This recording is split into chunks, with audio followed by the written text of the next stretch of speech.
In the twilight of his travels, our whimsical wind whisperer, Sir Gaffer the Gallant, found himself amidst a merry band of misfits, each one a master of mirth and merriment.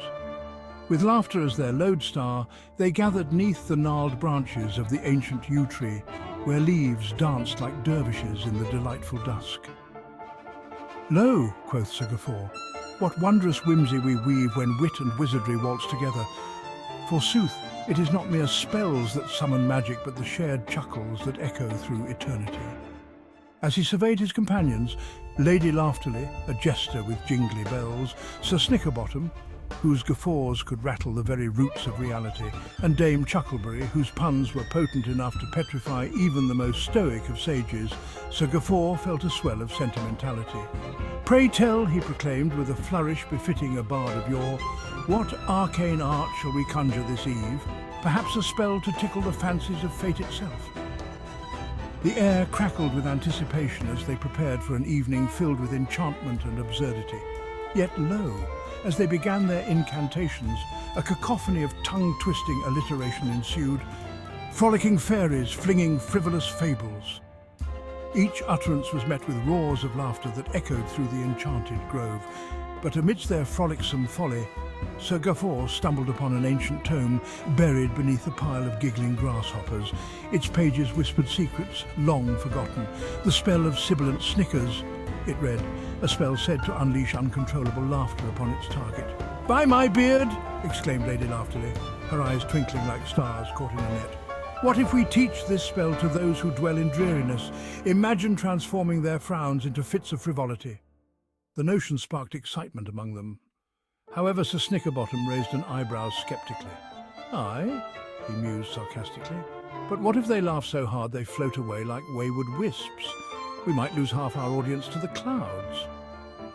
Undeterred by such absurdity, Sir Gaffer rallied his friends. "Fear not, for I shall craft a counterspell, the spell of grounded giggles, to ensure no one ascends beyond their intended altitude."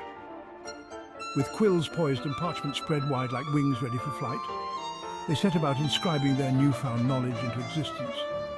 Each stroke was accompanied by bursts of laughter that seemed to imbue the ink with magical properties.